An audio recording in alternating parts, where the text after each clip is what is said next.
Hello, everyone, and welcome back to the Right Path Podcast, where being an author, an actual author, still matters. This is the podcast that is for authors. It's about authors. It's done by an author. It's where we share our journeys, we explore our creativity, and most importantly, folks, we examine the why behind it all. Our guest today is an absolutely fantastic lady I have had the honor of interviewing a couple of different times now, but not like this and not in depth about this project, which is incredibly important to her and what she's done in the world. She is a speaker and a podcaster in addition to being an author. And her books are A Journey to Raising Brave Hearts. She's also written the Notice and Wonder Journal, and she co-wrote the Perfect Day Success Roadmap. We're going to talk about all those books today and kind of get to the why behind all of it. Please welcome to the show, Jessica Broadway. Jessica, how are you doing today? I am doing well and excited to be here. Appreciate it very much. Appreciate it. I'm excited to have you here and to kind of dive into this a little bit. We've talked about some podcasting stuff before, and we got to talk about faith a little bit and some things like that, but we really haven't had a chance to kind of dive into your books. And I know that that's like very close to your heart. It's sort of central to a lot of the work that you do. So before we like start tearing everything apart and really diving into this, tell everybody a little bit about, who is Jessica Broadway? What's your background? What sort of led up to Jessica, not only getting the content for these books, right? And creating them, but wanting to put them down on paper and share this story. Yeah, this has been such a journey. It's why the first one was titled A Journey To. That's really the only way I could ex describe it. I grew up on the mission field. My dad was a preacher. We lived a very kind of public fishbowl-y kind of life. And I, I just kind of felt like a lot of what I went through was just like kind of life, and that mantra of put your big girl pants on and deal with it, these coping strategies, if you will, for that's just life, were just the way I just grew up that way. I didn't even think of things that I had been through or experiences I had of being anything other than life being life. And I'm very creative. I'm an entrepreneur. I have three kids and a husband. We'll be celebrating 23 years being married here shortly in the next week. And Congratulations. That's we fantastic. we dated for a couple years, so been together 25 years, and I'll be turning 44 in a couple of months. So, we've been together quite a long time and in a lot of developmental milestones of our lives. We've kind of grown up together in that sense, right? Like that last part of the 20s and 30s. And during that time, I've had to become different versions of myself, like the shift from being single to being a wife and then to being a mother. And then how do you become a mother and still contribute financially to your home? What does that working mom look like? And then a season of deciding that I was going to work for myself and be an entrepreneur and try to do other things so I could be home with my kids. Each season has brought different things, but particularly what kind of led to writing books about it is I've always been a journaler, I've always been a storyteller, and I've always just kept that practice. When I see the kids do things, I'd write things down and I would keep these journals.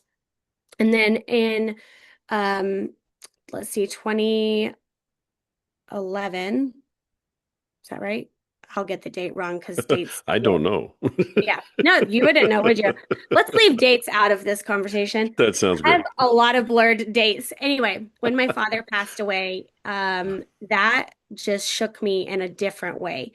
So I had a degree in psychology and biblical studies. So like on paper, I should be able to think it out or pray it out. And I mean, that's a summary of it for myself. And yet I was very stuck and frustrated. And so I went to a workshop for people who were grieving. And started studying the concept of grief, and I realized that loss had been part of my journey for a lot longer than I realized it had been. I would have told you that right there in that season, that I hadn't really experienced much loss before. But yet, when I looked back under these new understandings and this new awareness of loss being like a change in a pattern of behavior, changes in our circumstances, and how we can emotionally respond to that, it was a new lens that I had never been trained to look at before. And so that kind of gave me an aha moment. And I was like, man, if I'm dealing with all this stuff and I've got certifications to technically process or like frameworks or belief systems, and I'm still struggling with this. Maybe grief is different than these intellectual knowings or the effort that I could do. Maybe there's something missing here. And so I started studying like how does it affect entrepreneurship? How does it affect marriages, relationships? And that became a huge passion of mine. And um, so I thought, what could I do to help other people? And I could talk about the work that I do, or I could talk about my experiences. And what better way to do that would be than to grab out my old journals. So, A Journey to Raising Brave Heart is part of my journal entries, and then my reflections after the fact, or stories that shaped me, and the kind of the journal's entry behind it. So there's a lot of in this book. My journey is mapped out in the real raw emotion of the moment that I was experiencing it, and then the hindsight that I would apply now, what I learned in that moment. What do I feel like the spirit is telling me in those moments? How was I nurtured? How did my faith integrate? How did my training now become a layer of healing for myself as well? And I wanted to write about things that connect us all, and that's the stories of our lives. Those are things that we can all relate to, or we can all kind of see ourselves in. I didn't want to write another how-to manual for people on how to deal with stuff.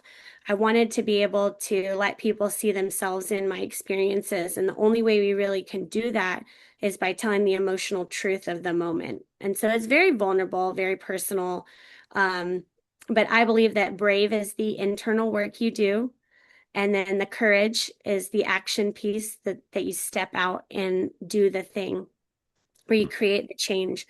So, A Journey to Raising Brave Hearts is really about rising out of the ashes of the things that hold you back, the things you can consciously become aware of, and the subconscious things too. Learning how to dream again after loss, how to dream big. There was a season of life that I just started, you know, not dreaming big. Like, my prayers were limited to things that I could guarantee would eventually be right. I didn't want to ask for audacious big things anymore, because that was more disappointment I didn't want to handle. So learning how to create what you wish existed, how to be intentional, how to tell the emotional truth, that was the heart behind that book.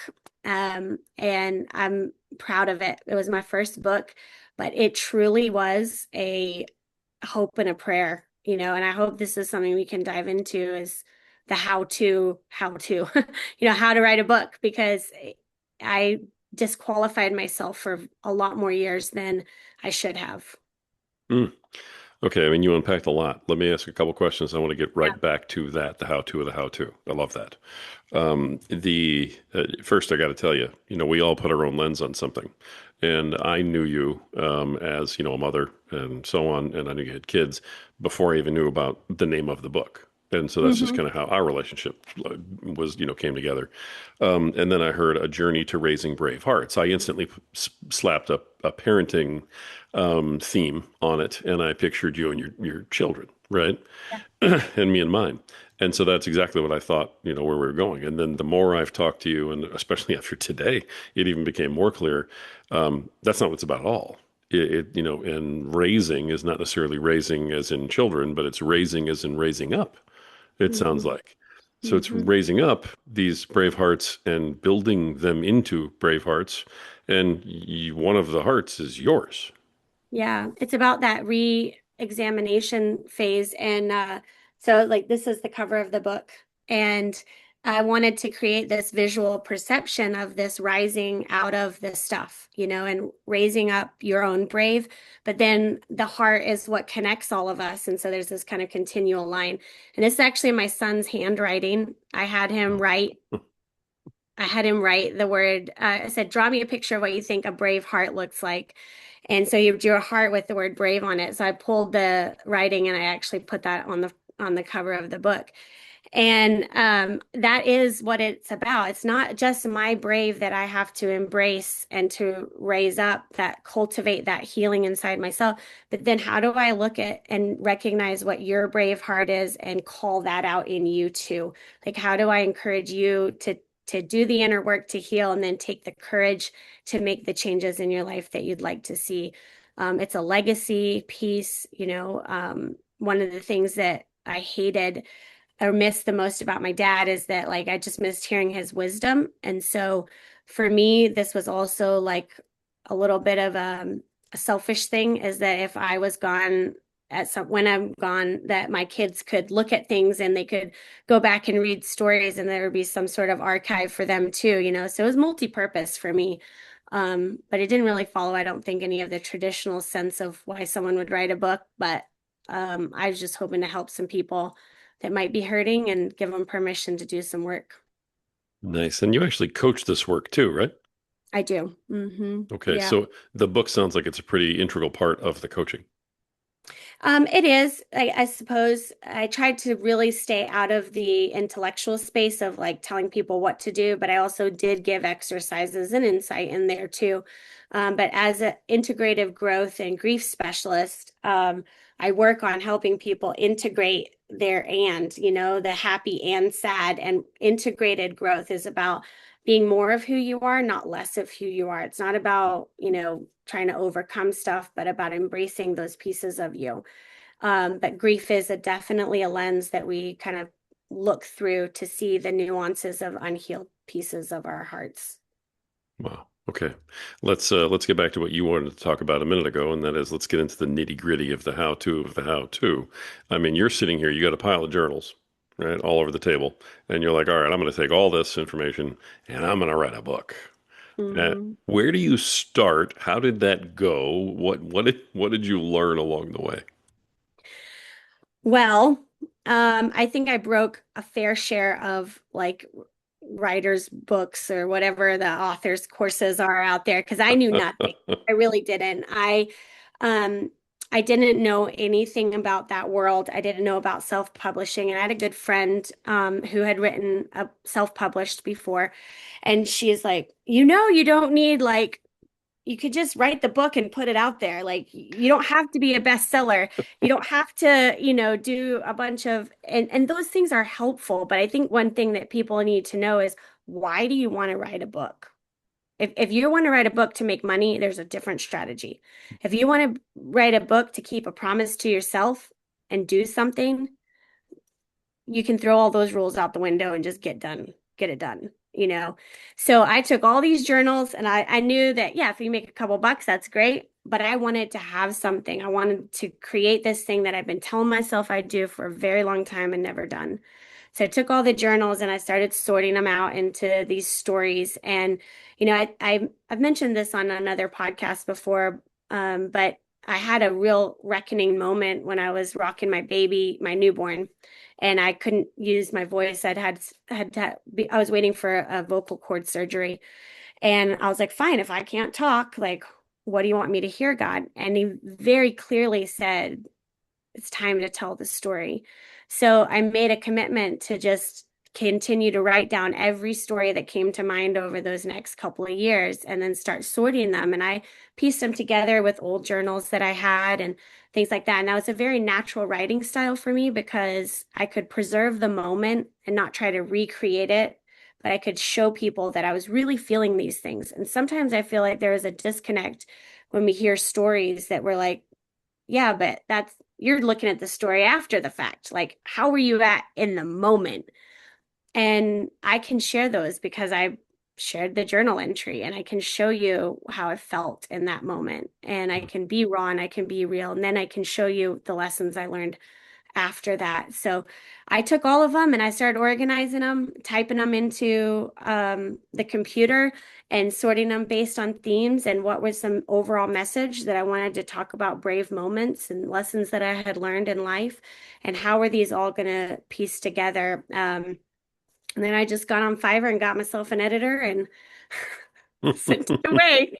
It was very low budget, very like I didn't know anything about it, but anybody can write a book, and I think everybody has a story in them if they're willing to let go of qualifying themselves or trying to think that they need permission to write a book. All of those things are just excuses for not doing what you said you were going to do. And so, that the old saying, where there's a will, there's a way. Yeah. I was willing and I found a way. You brought that up a couple of times today. You've talked about disqualifying yourself or being qualified and the imposter syndrome that goes along with it. For, I'd say most of us, probably, anytime we sit down and we Sure. say, hey, we're going to write a book, there's that thing in the back of our minds. It's like, well, who are you to write a book? Why is anybody going to want to read your book? I mean, the spiritual warfare runs deep in that entire process. So, what were some of those obstacles that were hitting you, and how'd you get around something, especially something as serious as disqualifying yourself from the Yeah. process? Yeah, I was really scared that I was gonna have an opinion that somebody was gonna call out or be like, well, it's not that way. And then I'm going to fact check you and prove it, and I think that maybe that's just the upbringing that I had, being very cautious about misquoting scripture or, being too talking about God too much for the environment or not, whatever. You do get a fair bit of public criticism sometimes when you share your faith out loud, depending on the circles that you're in. And I'd had a little bit of a, just wanting to make sure that I wasn't really, what I had to get over really at the core of it was comparing myself to other people. That's really at the core.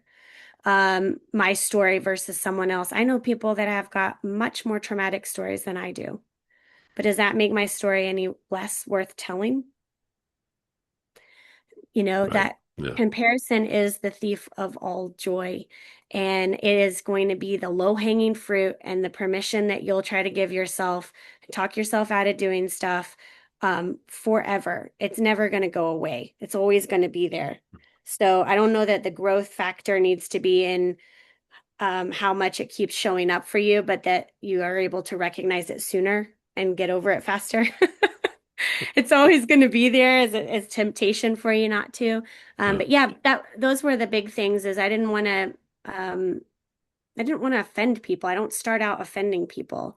But as I know, just in the grief work space, like everybody has a unique experience.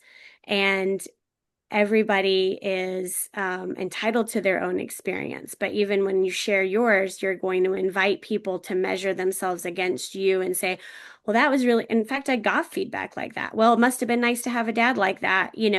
What about the rest of us? And it's like, but I didn't write this for the rest of us. I trying to tell my story, So right. you're always going to get that level of criticism, especially when you write personal stories like that. And when you put yourself out there, there's a vulnerability there for sure. And then not wanting to harm anybody in the process, like that's a really hard thing to do.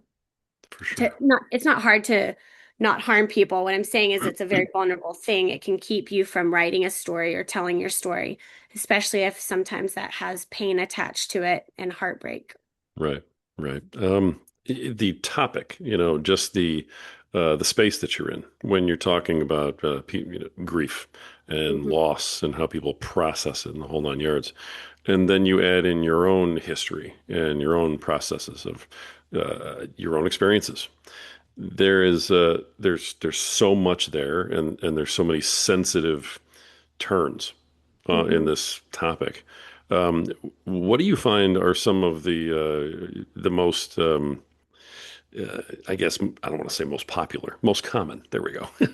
What do you think are some of the most common misconceptions about, people, how do you deal with grief? And when you talk about grief and all that type of thing that you run into in not only writing the book, but in doing the work that you do. I'll tell you, it was a hard one to overcome. As soon as I wrote about it, yes, dad's death was the catalyst for my awareness to grief. That was my kind of, whoa, hang on a second here. But it certainly didn't stop at that. But then as I wrote about it, and the book isn't actually all about my dad or about my dad's death, it just happened to share that moment in time as Mhm. part of my awakening and awareness to this. But even then, when I wrote the book, people still, misunderstood or didn't read it. Maybe they didn't read it. Maybe they just made assumptions. I don't know. But being known as like the girl whose dad died, like I didn't want to be known as that. And so, um, I was hesitant to tell the story about that and how it impacted me because I didn't want that to be the anchor of how I was known because it's so much more than that. But in grief, we're only really talking about the grief we can recognize, the grief that comes from tangible losses. So that would be like the death of a person, the loss of a job, the like disease, people that are struggling with chronic illness. We understand the tangibles, the things that we grieve and we can attach that word to. Those are the things we talk about. But there's so much loss. There's this whole category of intangible loss, the loss of hopes, dreams, and expectations that people are actively grieving today, but they don't recognize it as grief because they don't have that awareness. They don't see it. No one's told them how to see that as grief. So there's a lot of misinformation around it. And I hope I kind of addressed that a little bit in that, but my work is dedicated to helping people recognize some of the silent ways they might have been grieving for their whole life and helping them kind of open their eyes to that and say, oh, maybe if I dealt with that, things would change for me. Um, did that answer your question? Is that where you were Yeah, headed with yeah, that? absolutely. Hey, there's no right or wrong answer to any of this stuff. So I Sure. appreciate, wherever you want to go with it. But yes, for sure. That's kind of what I was wondering. In addition to that, you pour a ton of yourself into your writing. And so Mhm. this is some very personal stuff to you. Um, was there any hesitancy about that? Any blowback after you put that out there? How did family react? What was the reaction you got from people who knew you when all of a sudden you went, "Hey, let me take all these very personal journals and put them all together in a book and then make it public?" Mhm. Yeah. I didn't tell a lot of people until I had already written it. No, I feel like I did it with finesse because some of the stories intertwine and some of those stories are not mine to tell, you Hmm. know.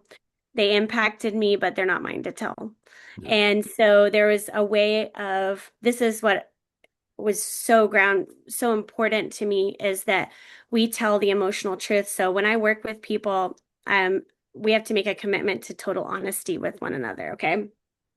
So I say, all right, Rory, we're going to commit to being totally honest. And you're like, yeah, I'm totally honest. But here's where the nuance comes in. You might be totally honest with me about facts, but you won't be totally honest with me about emotional truth, right? Uh, And so we let go of the details. I'm like, I don't want to know what happened. I want to know how it impacted you. And those are the things that keep us out of comparison. So if I told you about, oh, my dad died, right? And I miss him a lot. And then you tell me your dad died, and I think we're the same because both of our dads have passed away. But maybe your relationship with your dad is completely different, which I know that it was. right. And so the impact of his death is completely different for you than it would be for me, right? And if we're focused on the dad part that we have in common and both of our dads have passed away, we'll miss each other in the connection. But if I was perhaps to tell you about the emotional time of a time that I went through where I felt sad, I felt lonely, I missed guidance, I felt like I was alone by myself, you could probably pick any time in your life that you felt like that. So this wasn't necessarily about exposing people or using details to describe how things impacted, but to bring to light the emotional truth of how life does impact us. And that's stuff that we can all bond over because we've all felt it. Whether the details of our story are different, we have all felt those emotions. So that was a way for me to honor the truth, but not to hurt people or tell other people's stories, and really getting to the heart of the emotional truth of how life impacts us. So when I did publish it, it was surprising to my family for sure. My husband still hasn't read the book to this day. Wow. And he told me and it's fine. It's not a thing at all. But I was like, you want to read it? And he was like, I lived it. I don't need to read it.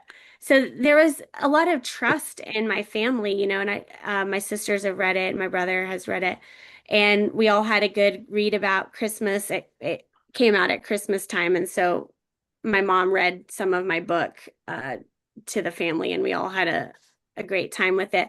But it was very good for the family, and we liked it. The feedback I've gotten, like criticisms and stuff, has been just people that are hurt. They didn't have that experience, so they can't relate to it, and they want to know, well, that's all well and good, and you can do that if these circumstances are that way, but maybe they don't see the value in the work that I do if their circumstances are different. So, it's just some people have opinions and they're entitled to them. Um, but it's been mostly good for the most part. I've had some good feedback from it. Good. I'm glad to hear that. You're very, very careful about the way you approach all of this information. The process. Everybody has a process. Every writer has a process, and it's great to say, "Hey, I grabbed all my journals and." Right? Because people kind of picture I have this big pile of journals on the table and I just started pulling stuff out of them and threw them in a pile and said, "Here's my book," and I sent it off to Fiverr. And we all know that's not really what happened. So some people write when they are inspired and then they sit down and they write. Some people get inspired, they take notes, and then they put those notes together later. Some folks say, "I'm going to sit down for an hour every day and I'm going to write 2,000 words and it's coming out no matter what, and then I'll edit them later." What was your process, especially like you didn't have any training on this, you didn't take a course on it, you just said, "I'm going to just do this, God help me, here we go." What was your process on the first one? Well, you can't, I have learned, and for myself, I needed to stop editing myself. So I actually made a shirt that says, create without limits, stop editing yourself. And we do a fair amount of that criticism and that internal monologue. And so when you're writing, it's very important that you suspend any editing until you finished creating. You can't create and edit at the same time. There's works two different parts of your brain. So giving yourself permission to just freely create and to write wherever it goes and not have to explain yourself while you're writing is really important to honor that part of the process. So yes, I had some of that in the journal entries for sure. But then as I was writing in my reflections, I wanted to honor that reflective process as well. And not to be like, well, can I say that? Oh, I don't know if I can say that. So it just came out very raw and very like exactly how I felt.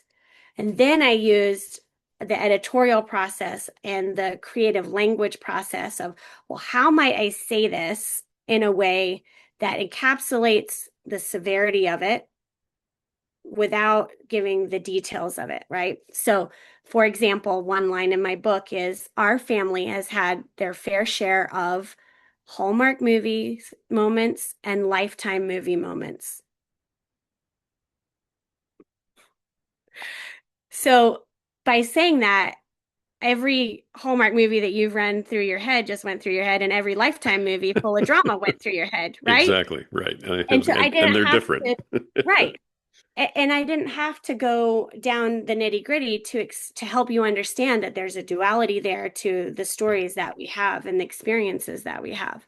So I just tried to do it that way of honoring the journey of that. And then if there was sensitive stuff, to make sure that I cleared it with people before I, shared it. Because there's a story I tell about my sister in there, and I read that story to her first, and I was like, is there any part of this you don't want me to share? And she was no, I to share it, So that's part of it. You have to, write what you need to write and don't censor yourself, but then make sure that you're willing to be considerate of other people and gentle with other people's journey as you go through it. Right. An important question on this podcast, and I usually get to it in one way, shape, or form, is, as we write our books, there's usually someone that we're writing the book to, or someone that we're picturing when we're writing the book, or someone we're writing the book for, that type of thing. As you were putting this all together, and as you were talking about, raising and developing, brave hearts, and I mean, the powerful themes that you have in this book. Who were you writing this book to or for? Hmm, that's a really good question. I don't know that I really knew that when I was writing it. Um, I actually found an accidental audience that when I was writing it, if I had an audience in mind, it was for my peers. It was for other moms that were navigating life, right? And I thought that maybe just hearing that and the season of life that they may be in or might be in, they could relate to it. Sharing stories of parenting and the lessons I learned from my kids. I figured it would reach that audience. I didn't expect it to reach my mom's audience, like my mom's age group, and those women that have been through those journeys of life. And I just definitely didn't expect it to even be something they would be that interested in. So that was kind of a surprise. But as I got finished with it, it really became like a healing experience for myself, and a way of looking at, yeah, all this stuff did matter, and whether it helps somebody else or not, that's fine. But I kept a promise to myself, which was I was going to write a book someday. And I left something for my kids. And that was important to me as well, is that I was giving them this little kind of guidebook, because at some point in their life they're going to get there and they're going to be like, I need some kind of brave and I need some kind of courage, and I hope that they'll be able to see that there's proof that life is lived and that healing can happen, and it doesn't matter what happens in your life, there's always a next chapter. So Well, all right. I appreciate that answer. And your thoughtful response also, to that. It's not always easy. Sometimes we start off on one path, we end up on another. That's why we're always looking for the right path, selfless plug. well, yeah, I mean, that's what I told you. I broke all the rules. I didn't have an Yeah, you did. avatar when I started it. I didn't have like a story arc. I didn't have like this classical training. And when the editor gave me my review, she was like, "Are you sure you don't know how to write a book?" Because, she told me about these things I didn't even know about. I failed English class. I was horrible at it.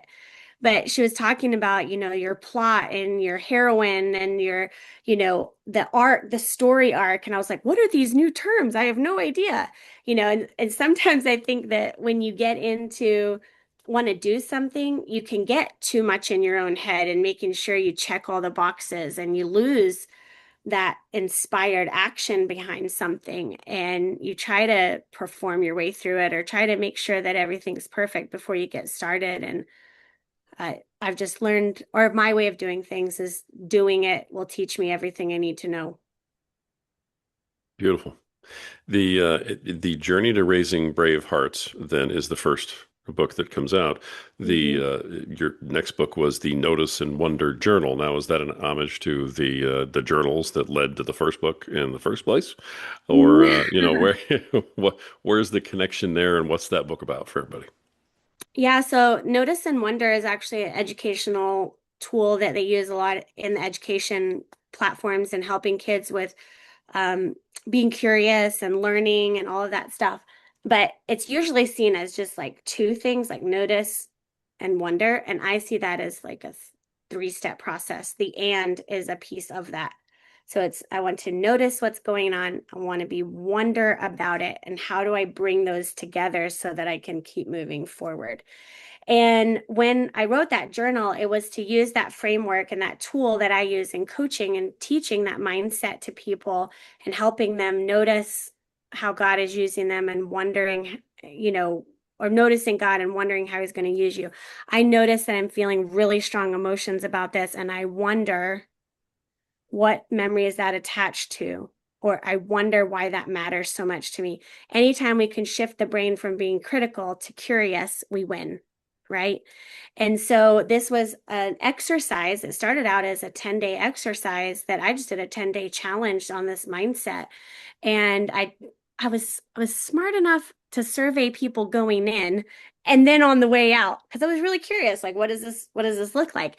And we had some of the most meaningful conversations doing these daily reflections and what people learned and what they saw. And at the end, we had such a significant, like, I think the statistic ended up being like 75% increase in their sense of being present and feeling like they were intentionally choosing what came next for them, right? So much of our behavior is driven by our comfort zone and what we can predict.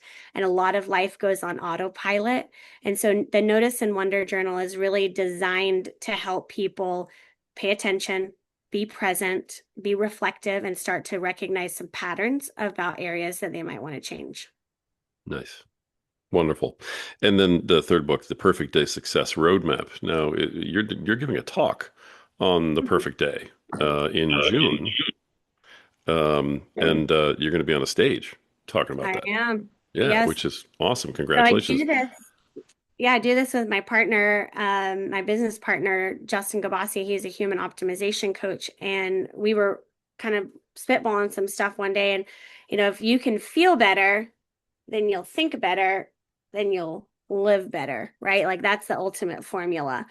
And that would be the perfect day. If I could just wake up and I could feel good, I could think good, I would live good and I'd live better. So we kind of put that into a framework, a three-part framework, and we wrote the success roadmap as a 28-day, 30-day guided process to help you feel better, think better, and live better. And we talk about, he talks about the physiological things, hydration, gut health, things that like that affect the way that you think and therefore your emotional state. And then I talk about how do you navigate the thinking better stage? How do you recognize feelings? What does it look like to create space and to do those healing things? And then that third piece, we chose to integrate the boundaries. Like, how do you create a lifestyle that supports the things that you hold dear? And how do you live better and intentionally with the people that you share life with?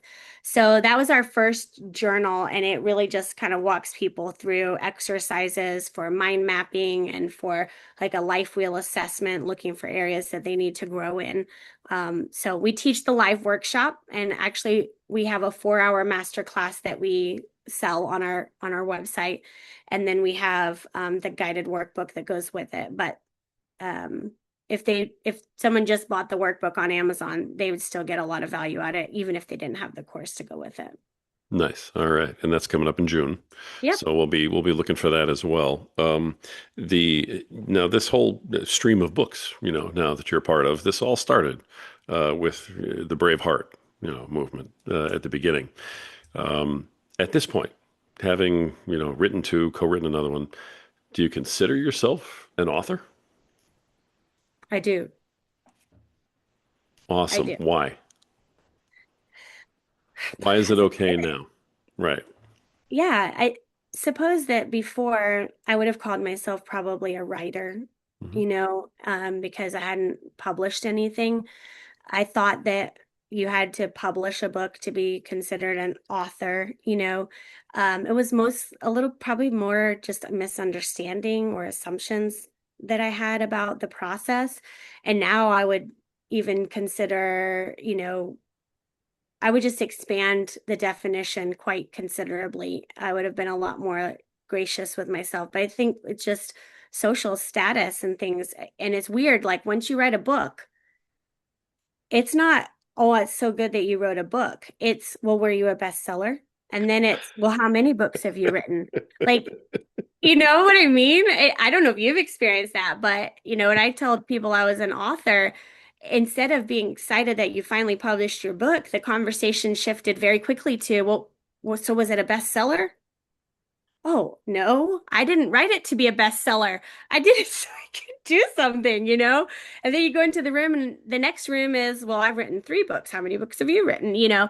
So it's such a slippery slope, the comparison game. And there's always going to be somebody there doing more than you and someone doing less than you. And you really have to embrace your brave. You have to lead from your heart center, and you have to do the things that honor the things that you want to do in your life and forget the performance metrics that everyone else will want to put on you. Yeah, I love that on so many levels. And yes, I've experienced both of those things in huge quantities. So I totally get it. Now, normally we would stick with the book all the way through. We have a little bit of time left. I want to make sure that we talk about this other thing that's coming up here because you're taking all of this. You're speaking and you're writing and the whole bit, and you're putting it all together and going to a whole different level of communicating all of that and your coaching as well with a brand new thing that's launching here pretty soon. You want to tell everybody what that is and what's coming? I'm keeping another promise to myself, and I am going to launch the Jessica Broadway Show. It's a podcast that's multi-passionate, and lots of different conversations are happening on that platform. It's for anybody who's navigating different seasons of change, that want to just have a good chat about stuff that matters. That maybe you want to hear me just read my book for a chapter. Maybe you want to hear my hot take on parenting. Maybe you want to hear, whatever squirrely idea I came up with that day. I want the vibe to be that you pulled up a chair and we had a conversation. I want to grow with people. I didn't want to just wait till everything was perfect. In fact, the first episode isn't even perfect. None of them are. But we're finding a way to continue conversations that are meaningful to people and talking about the stuff that matters, and just encouraging people to be more of who they are, not less. Love, love, love it. All right. And congratulations on that. I know it's launching, and so I'm looking forward to it. Now, this episode is going to be released on May 14th. And Oh. so Mhm. the podcast, however, is being released on Monday, May 18th. Mhm. So when people are hearing this, they're going to be just days away from being able to catch this premiere of this podcast. And we're putting out dates because we're holding ourselves accountable on this, right? Yep. 100%. It's I love coming. this. It's perfect. Perfect. I got several episodes recorded, and we're gonna lay them out there for you. We're gonna give you a few to listen to up front, and invite you to stick around as I grow and as the conversations grow and they change. And I want people to be able to say they were there in the beginning, Mhm. and that they watched it grow over time. There's nothing like being there when something gets started and watching it take shape over the years and remembering what it was like to be there in the beginning. So I just want to give people an opportunity to be part of that journey. I love it. And just so that people can find it too. I know that, part of your strategy was, hey, even though we're going to launch, a significant amount of content and have an actual launch on the 18th, you wanted folks to be able to find it. So Yes. you've got this first episode, your intro episode is out now. So people can Hmm. look this up and they can subscribe and they can get notifications turned on. And that way, when the launch happens and all the other episodes come out, they can actually hear this and they'll Hmm. know. And then they won't forget the date and they won't miss it. Um, so folks, go out and look up the Jessica Broadway Show. Okay, there's only one. She's just that awesome. There's only one Jessica Broadway out there doing this show, and tune in. So I wish you all the best with that launch, of course. And it sounds like you've done a lot of work and you're really ready to knock this out of the park. I've done a lot of work, and I would be remiss if I did not acknowledge the role that you've played in encouraging me to get it out there. I tell you, everybody needs a cheerleader and someone in their corner to whisper the truth back to them when they forget it. And I appreciate the role that you've played in helping me get my message out there, and to keep moving forward. So thank you for that. Well, you're very welcome, and you're too kind. You've done a ton of work. I can't wait to see it. All right, so back to the right path as we kind of wrap this up. I really like to end the podcast with the same question for everybody. And that's the only part that's not, sort of natural, right? Is we have this one question. We have so many people who listen to this podcast that are aspiring authors, and they are just ready and dying to just get their book out, and they're in the process, and so on. So, as an author, what is your best advice to authors out there who are not quite where you are yet? Hmm,